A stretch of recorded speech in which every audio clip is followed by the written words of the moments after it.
انسانوں کی پیدائش سے ہزاروں سال قبل کا زمانہ، جب آسمانوں میں خدا کے ایک مقرب اور چہیتے بندے کی شہرت عام تھی، فرشتوں کو درس دینے والا استاد جسے اللہ نے بلند مقام بخشا تھا، لیکن ایسا کیا ہوا کہ اس نے خدا سے بغاوت کر دی اور دربار الہی سے دھتکار دیا گیا۔ حضرت آدم علیہ السلام کی پیدائش سے قبل آسمانوں پر دو قسم کے مخلوق رہتی تھی، ایک نوری اور دوسری ناری۔ نوری مخلوق نور سے پیدا کیے گئے تھے جسے ملائکہ یا فرشتہ کہا جاتا ہے۔ یہ دن رات عبادت الہی میں مصروف رہا کرتے تھے اور ان کے یہاں نہ عورتیں ہوتی تھی اور نہ ہی ان کی نسل چلتی تھی۔ دوسری مخلوق ناری یعنی جنات تھے جو آگ سے پیدا کیے گئے ہیں، ان کی عورتیں بھی ہوتی تھی اور ان کی نسل بھی خوب پھیلتی تھی۔ خدا نے انہیں اپنی حمد و ستائش کرنے کے لیے بنایا تھا۔ یہ سب اللہ کے آسمانی لشکر تھے، وہ اس مقصد کے لیے بنائے گئے تاکہ اپنے خالق و مالک کو جانیں، اس سے شادمان ہوں، ہمیشہ تک اس کی خدمت اور عبادت کریں۔ ایک مسلمان کے ایمان بالغیب کا تقاضا ہے کہ وہ ان تمام مخلوقات کے بارے میں جو کچھ قرآن و حدیث سے ثابت ہے اس پر بلا کسی کمی و بیشی اور شک کے ایمان لائے۔ انہی مخلوق میں ایک معزز ہستی عزازیل تھا۔ عزازیل کا مطلب ہے خدا کا عزیز۔ اسے اللہ نے دہکتے ہوئے آگ کے شعلوں سے پیدا کیا تھا۔ حضرت آدم علیہ السلام کی پیدائش سے 144,000 سال پہلے سموم جنات کی پیدائش ہوئی۔ یہ جنات کا بابا آدم تھا۔ سموم جن کو زمین پر بھیج دیا گیا، جہاں 300 سال گزرنے کے بعد زمین پر اسے اپنی نسل کی جن مخالف ملی، جس سے اس نے شادی کر لی اور وقت گزرنے کے ساتھ کثیر تعداد میں اس کی اولادیں ہوئی۔ ابتدا میں تو یہ قوم جنات اللہ کے فرما بردار اور اطاعت گزار تھے، لیکن بہت جلد یہ سرکش اور نافرمان ہو گئے۔ جب ان کی بدعمالیوں کی حد پار ہو گئی تو کثیر تعداد میں جنات نے موت کا ذائقہ چکھا اور وہ مر گئے۔ اس دوران جو نیک جنات تھے وہ باقی بچ گئے اور ان کی نسل آگے بڑھی۔ انہی جناتوں میں ایک مشہور جنات جن چلیپا تھا۔ چلیپا کا چہرہ ببر شیر جیسا تھا۔ چلیپا نہایت ہی قد آور اور بہادر جن تھا۔ اس کی بیوی کا نام تبلیس تھا، جس کا چہرہ بھیڑیے کی مادہ کی طرح تھا۔ وہ اپنے شوہر کی طرح دلیر اور طاقتور جن تھی۔ اس کی تمام قوم پر اس نے اپنی دھاک بیٹھا رکھی تھی اور قوم کا بچہ بچہ چلیپا کا احترام کیا کرتا تھا۔ ان کے یہاں ایک بچے کی پیدائش ہوئی جس کا نام عزازیل تھا۔ عزازیل میں اپنے ماں اور باپ دونوں کی خصوصیات شامل تھی، یعنی وہ نہایت ہی سرکش، مکار، بہادر اور طاقتور تھا۔ روایتوں کے مطابق قوم جنات کو دنیا میں بسایا گیا اور یہ حضرت آدم کی پیدائش سے 50,000 سال قبل کا زمانہ تھا۔ بہت جلد یہ جنات سرکش ہو گئے اور خدا کے نافرمان بن گئے۔ جب جھگڑے اور فساد سے زمین لرزا اٹھی تو آسمان سے فرشتوں کو حکم دیا گیا کہ جاؤ اور ان سرکش جنات کو مار پھینکو۔ لہٰذا اس کائنات میں پہلی خون ریز جنگ ہوئی۔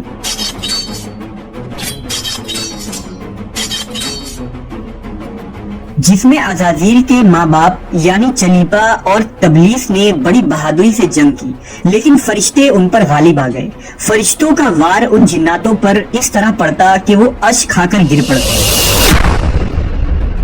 اسی جنگ کے دوران عزازیل کے ماں باپ مارے گئے اور قوم جنات کے سرکش جنوں کو قیدی بنا لیا گیا۔ ان قیدیوں میں شہزادہ عزازیل بھی تھا۔ فرشتے جب اسے بارگاہ الہی میں لائے تو ان کو حکم ہوا کہ عزازیل کی بہترین تربیت کرو۔ چنانچہ فرشتوں نے عزازیل کی تربیت بہترین انداز سے کی۔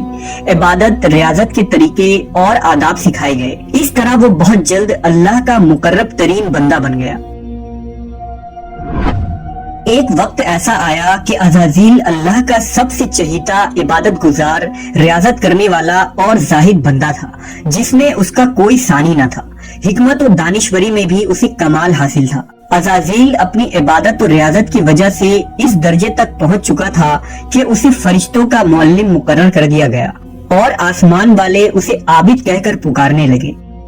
حضرت کعب بن احبار کا بیان ہے کہ عزازیل 40,000 برس تک جنت کا خزانچی تھا، 80,000 برس تک فرشتوں کا ساتھی رہا، 20,000 سال تک فرشتوں کو واز سناتا رہا۔ جس ممبر پر بیٹھ کر عزازیل فرشتوں کو درس دیا کرتا تھا، اسی ممبر کے نیچے حضرت جبرائیل، میکائیل، اسرافیل اور اسرائیل علیہ السلام بیٹھ کر اس کی درس و تدریس سنا کرتے تھے۔ لیکن اللہ کو بخوبی آگاہی تھی کہ یہ اصل میں لعین ہے اور ایک معین مدت کے بعد ذلیل ہوگا، اور اپنے انجام سے غافل اس عزازیل کا خاتمہ کفر کے حالت میں ہوگا۔ لہذا ایک روز عزازیل نے لوح محفوظ کو دیکھا کہ اس میں ایک عبارت تحریر کی گئی ہے جس کے الفاظ تھے کہ میں اللہ کی پناہ مانگتا ہوں شیطان مردود سے۔ اس عبارت کو پڑھتے ہی عزازیل غالباً 2000 سال تک روتا رہا اور بارگاہ الہی میں حاضر ہو کر دریافت کرنے لگا کہ اے رب العالمین، یہ شیطان رجیم کون ہوگا جس سے پناہ مانگی جائے گی؟ اللہ نے عرض کیا، ہمارا ایک ایسا بندہ جسے ہر نعمت سے سرفراز کیا جائے گا مگر ایک حکم نہ ماننے کی وجہ سے وہ مردود ہو جائے گا۔ عزازیل نے خواہش کی کہ میں اس ملعون کو دیکھنا چاہتا ہوں، جس پر اللہ کی جانب سے عرض کیا گیا کہ تو جلد اسے دیکھے گا۔ عزازیل ہر لمحے اس سوچ میں غمگین رہتا کہ آخر وہ ملعون کون ہوگا جو خدا کا حکم ماننے سے انکار کرنے کی جرت کرے گا۔ اس خوف سے وہ مزید عبادت اور توبہ میں مصروف رہنے لگا، یہاں تک کہ ہزاروں سال بیت گئے، جب ایک روز عزازیل کو معلوم ہوا کہ اللہ تعالیٰ ایک نئی مخلوق پیدا فرما رہے ہیں جس کے لیے دنیا کے ہر کونے سے مٹی لائی گئی ہے۔ اللہ تبارک و تعالیٰ نے حضرت آدم کے پتلے کو اپنے دست قدرت سے پیدا فرمایا اور یہ بغیر روح کے 40 سال تک اسی حالت میں پڑا رہا۔ فرشتے جب اس کے پاس سے گزرتے تو گھبرا جاتے، ان میں سب سے زیادہ گھبرانے والا ابلیس تھا۔ یہ اس کے پاس سے گزرتا تو اسے مارتا، جس کی وجہ سے اس جسم سے ایسی آواز نکلتی جیسے کھنکھناتی مٹی کی ٹھیکری سے نکلتی ہے۔ اور پھر وہ دن بھی آ گیا جب رب العالمین نے فرشتوں سے فرمایا کہ میں زمین پر اپنا ایک نائب بنانے لگا ہوں، وہ زمین پر میرے احکام کو نافذ کروائے گا۔ فرشتوں نے عرض کیا، اے پاک پروردگار، یہ زمین پر فساد برپا کریں گے اور یہ آپس میں خون ریزی کریں گے، جبکہ ہم تو دن رات آپ کی تسبیح کرتے رہتے ہیں اور آپ کی پاکی بیان کرتے ہیں۔ اللہ نے فرمایا، جو کچھ میں جانتا ہوں وہ تم نہیں جانتے۔ پھر اللہ نے حضرت آدم کو تمام چیزوں کے نام سکھا دیے اور انہیں فرشتوں کے سامنے پیش کرتے ہوئے فرمایا، اگر تم سچے ہو تو مجھے ان کے نام بتاؤ۔ انہوں نے کہا، تو پاک ہے، ہم تو اتنا ہی جانتے ہیں جتنا تو نے ہمیں بتایا ہے، بے شک تو بڑے علم و حکمت والا ہے۔ پھر اللہ نے فرمایا، اے آدم، ان چیزوں کے نام بتا دو۔ پھر حضرت آدم نے انہیں نام بتا دیے تو فرمایا، کیا میں نے تمہیں نہیں کہا تھا کہ میں آسمانوں اور زمین کی چھپی ہوئی چیزیں جانتا ہوں، اور جو تم ظاہر کرتے ہو اور جو تم چھپاتے ہو۔ پھر فرشتوں کو حکم دیا گیا کہ آدم کو سجدہ کرو، لہذا انہوں نے سجدہ کیا، مگر عزازیل نے سجدہ سے انکار کیا۔ اللہ نے فرمایا، تجھے سجدہ کرنے سے کس چیز نے منع کیا جبکہ میں نے تجھے حکم دیا؟ وہ کہنے لگا، میں اس سے بہتر ہوں کہ تو نے مجھے آگ سے بنایا اور اسے مٹی سے بنایا ہے۔ میں ایسا نہیں کہ اس انسان کو سجدہ کروں جسے تو نے سڑے ہوئے کھنکھناتے گارے سے پیدا کیا ہے۔ اللہ نے فرمایا، اب تو یہاں سے نکل جا، کیونکہ تو مردود ہو چکا ہے اور قیامت تک تجھ پر میری پھٹکار ہے۔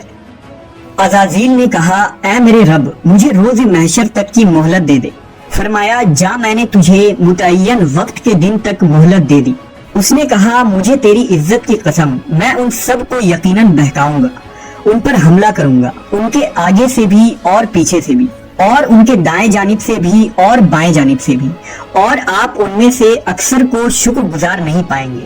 اللہ نے فرمایا، یہاں سے ذلیل و خوار ہو کر نکل جا، ان میں سے جو شخص تیرا کہنا مانے گا میں ان سب سے جہنم کو بھر دوں گا۔ اور یوں بارگاہ خداوندی سے دھتکارے جانے کے بعد عزازیل ابلیس بن گیا۔ اپنی غرور و تکبر اور رونق کی بنا پر اس کی ہزاروں سال کی عبادت و ریاضت ضائع ہو گئی اور اسے عرش سے فرش پر پٹک دیا گیا۔ اسلام کے علاوہ دوسرے مذہبی کتابوں اور عقیدوں میں بھی ابلیس یا عزازیل کا ذکر ملتا ہے۔ یونانی کتابوں میں اسے اپولین اور کتاب مقدس میں لوسیفر یا سیٹن کہا گیا ہے۔ زمانہ قدیم سے ہی ایک منفرد مذہب اور گروہ اس شیطان یا لوسیفر کی پوجا کرتے آ رہے ہیں، جن کا ماننا یہ ہے کہ خدا سے لوسیفر کا بغاوت کرنا بالکل درست تھا۔ وہ عزازیل کو ایک عظیم قوت قرار دے کر خدا کی مخالف میں کھڑا کرتے ہیں اور شیطان کی عبادت کرتے ہیں۔ اس مذہب کے ماننے والوں کو سیٹنسٹ کہا جاتا ہے۔ روایتوں کے مطابق ابلیس کی موت کا وقت اسرافیل کے پہلے اور دوسرے سور پھونکنے کے درمیان کا وقت ہے، جب اسے دی گئی مہلت پوری ہو چکی ہوگی اور وہ ذلیل و خوار ہو جائے گا۔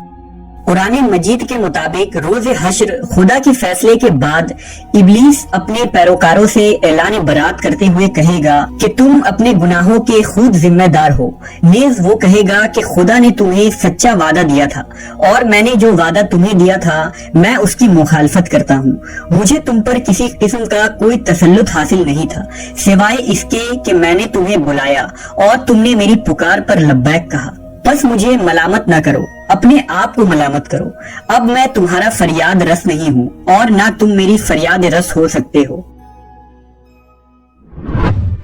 عزازیل کا حضرت آدم علیہ السلام کو سجدے سے انکار کا جذبہ حسد تھا، جس نے اسے مجبور کیا کہ میری جگہ آدم کو کیوں مل گئی۔ یہ اس کا جذبہ تکبر اور غرور تھا کہ میں سب سے اعلیٰ ہوں۔ یہ صرف اس ایک سجدے کے انکار کی بات نہیں تھی، بات اطاعت سے سرکشی کی تھی۔ ابلیس نے دل میں خود کو رب مان لیا تھا۔ اس شرک عظیم کے نتیجے میں ابلیس تا قیامت رسوا اور لعنتی ٹھہرا اور اولاد آدم کو بھٹکانے کے لیے آزاد قرار پایا۔